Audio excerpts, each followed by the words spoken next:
had it in my heart of hearts. I thought I was going to come and really enjoy it as like a real social jolly. And I wasn't intending on taking it too seriously and just taking it as it came.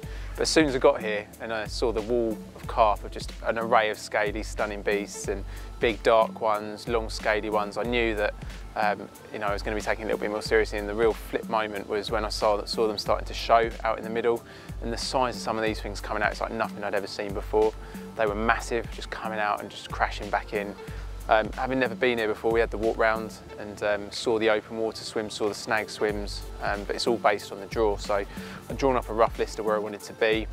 I looked on the board where people's names were, and I see the Alamo as a double swim. So I see my old mate James Turner in there, so I thought we'd double up for the week, have a bit of a social with it, and put us in a really good swim actually, sort of middle of the lake. Only if it was, we know the fish live out there, so I was well happy with that. We're fishing as a team because we're doubled up. There's no point one of us fishing further than the other, because then we're just going to cut the lines off and potentially ruin each other's fishing. So we agreed on a distance, and we had a little plumb about at kind of maximum distance. I felt like the new boy when I turned up doing that. I had to have a few goes, but we got there in the end, so we clipped up to 28 wraps. My side, I had the left-hand side of the swim. I got advised to sort of aim at Baxter, straight at Dan, you know, autopsy. Found it was pretty clean out there.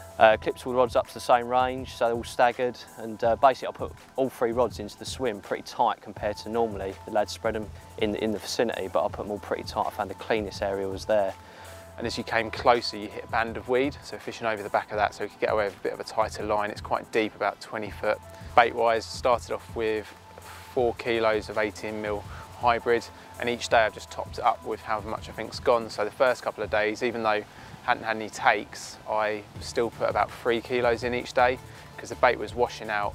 It's very soft, there's quite a lot of bream in here, so when it's been out in the water for a while, it goes down to nothing, and I was really concerned that the fish might be, or the bream, sorry, might be breaking it down. And we're putting out pre-soaked baits as well. It goes out a bit easier, but also a little bit softer, so we're considerate of that. I went straight in hook bait wise with the peaches and cream from Mainline, again for a bit of recommendation. I've been recommended like half a milky toffee by my old mate Apache from a bit of information I'd got off him, but my fishing lately has all been boilie rather than my bit fishing, so went in with a high confidence, just a bit of a spring of a step from, you know, a bit of fishing recently back home. If we were baiting up at the same time.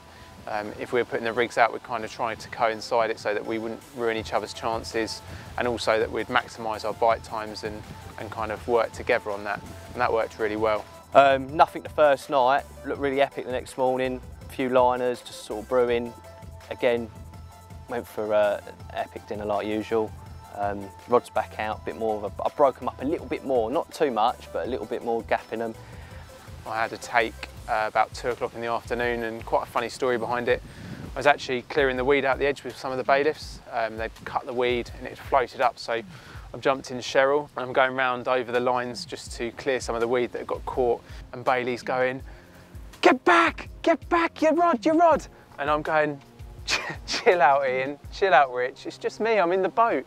I've looked and Bailey's got the rod in full battle curve, and it was obvious it wasn't me in the boat, so I paddled back desperately like that, oars going everywhere, and I've jumped out the boat and played that fish in, and a bit of a crowd's gathered. 5–10 minutes into the fight, the other rod's rattled off, and Ian's grabbed that again. First fish has come up on the line, and I've seen it, and it's a long old scaly warlock, and it's eventually gone into the net, at which point I've ceremoniously taken the other rod off Ian, played that one in, and that rolled, and unfortunately that came off a short while afterwards. But you know, it's hard to be disappointed when you've got, you know, an upper 40 in the net, especially a nice long scaly one like that. So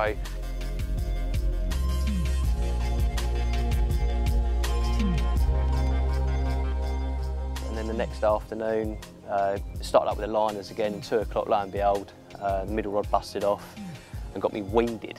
So with the assistance of the gaffer, Mr. Fairbrass, we went out. Epic boat battle, we calmed me down, bit of panic initially. You know, what swims in this lake could be a fish of a lifetime. Felt like I had jaws on the end actually. Opening the bow line, to and fro in, great control by Dan, and up popped a fish and got him in the net, which worked out to be a 34-pounder. So I was happy to get off the mark with that, you know.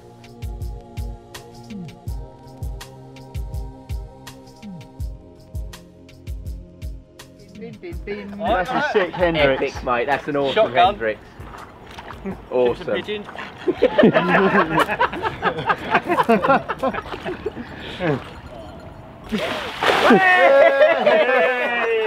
The thing with Gigantica is every single swim can do a bite.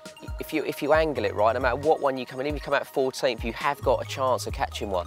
I know Jake did it last year, coming out last, and he caught the Immaculate. So 11th was all right. It still gave me a swim. I ended up I picked Oblivion in the end. Obviously, there was only 4 left to choose from. So looking at the weather conditions, the wind's sort of packing in here anyway. Ideally, it'd probably be your first choice. So, you know, I wasn't disappointed to get in here. I was fishing sort of 2 out in open water and 1 down to my right. And I just felt happier.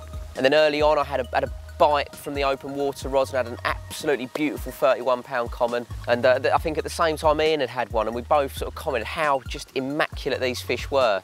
Mouths absolutely perfect, not a scale out of place, and you wonder if they've actually been hooked before. It's very, very easy on a lake full of so many big uns that these smaller commons can go unnoticed and just forgotten about. So I was really happy to get off the mark. And I guess it was probably about 1 o'clock. I'd just gone to sleep, and the right-hand rod tore off, and eventually got that one into the net, and that was a fish named Pips at 55.10. If I'd have left it at the first fish, I'd have still made my week, but to top it off with that one was fantastic. And there was a spell of, I think it was about 45 minutes when it did 3 bites. I had Pips at 55, Dovey had Shoulders at 51, and then obviously John just shortly after that had Brutus at 63. So it's a fantastic little spell there. The atmosphere was electric, it was flat calm, and you know, you could hear the excited shouts and the head torches going on around the lake as people really got into it. I can safely say, without trawling through the records, that's a personal best. You sure? Yeah. Did you want to check a second time maybe? Pretty sure. It was incredible. And then having obviously Daryl, Garth, yourself, Danny. Yeah, and that's the one he really wanted as well, wasn't it? So it was just snatched, snaffled from under his nose. And it was a fish called Brutus, and it was the one that Dan had identified the previous day as being the one he most wanted to catch. P45 in the post. So, I didn't feel too bad about that, I have to be honest. But then, no remorse, I've had it, 63 pounds. Middle of the night, a starry Gigantica night, huge fish in the net, some amazing anglers and friends surrounding me. Yeah. And the next few minutes were just, they're now a bit of a blur, and I can take it in with the photos, I think. Yeah.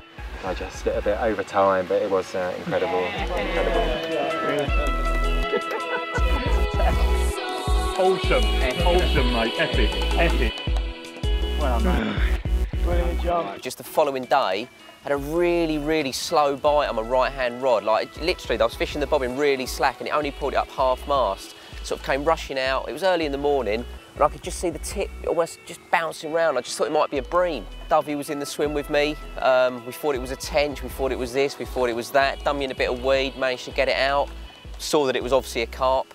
And an absolutely glorious fish rolled in the net called Mad Max, it was called. It was caught, I think, back in the winter, one of the first freebie winter trips that happened earlier on this year.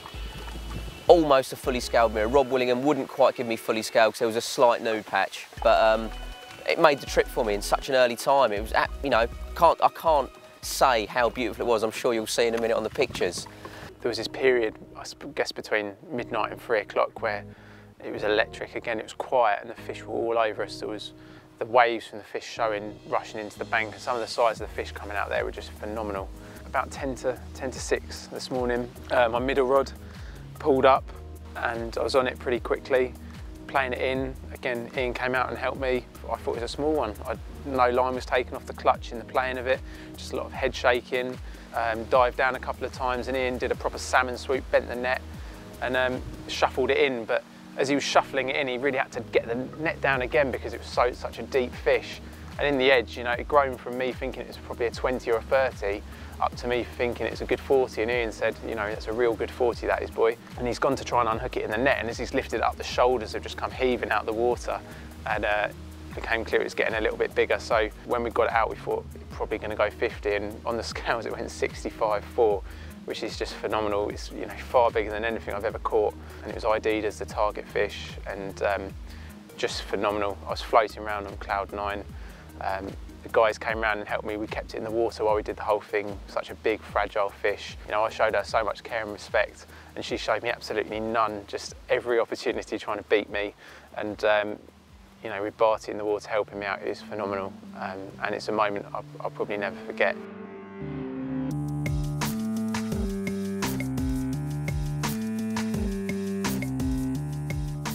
fish here is just unbelievable what could be on the end next. You know, it's nothing you experience back home. It's just full of whackers, real beautiful fish as well, really individually charactered carp that you'd happily target back home. Great facilities, the food, ain't gone hungry, and just the fishing's awesome because you actually feel like you're fishing. You know, you actually got our angle for them, which gives them the credibility that they've got. You know, it's not just chuck it anywhere and you get a bite. You've got to think about your angling, your rigs, and fish time. You fish well and they'll forgive you. They give you a bite, you know, and it's, yeah, they make you work for it, that's for sure. It's been an absolute joy to be here, and it's so cliched. I don't mind not catching. I'm going to go off and do some cartwheels in my pants now.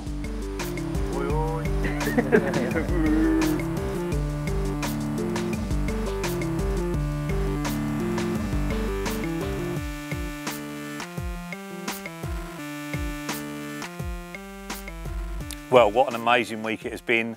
PB's broken. I got to see my target fish, nicknamed the target, you know, that I've never seen on a bank before. It was just a spellbinding carp, and it was an absolute privilege to be part of that photographing and weighing session. And also to see Johnny Sissons get Brutus, which is another one on my wanted list, to catch it on a tiger nut that I gave him was just an absolute privilege again to be part of that. He was totally blown away.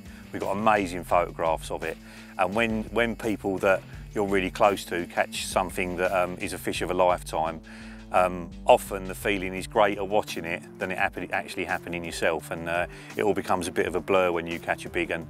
You know, as usual, everybody on the trip has been exemplary. There's been loads of craziness, you know, loads of camaraderie, loads of joke telling, loads of laughs, loads of beers, and loads of carp as well. So I've got my last night to go. Hopefully I'll catch a carp. I'm sure there'll be a couple more big ones out of the main lake, and a few more out of the road lake. Yeah, hopefully we'll have a big carp to show you in the night, and if not, we'll see you next year.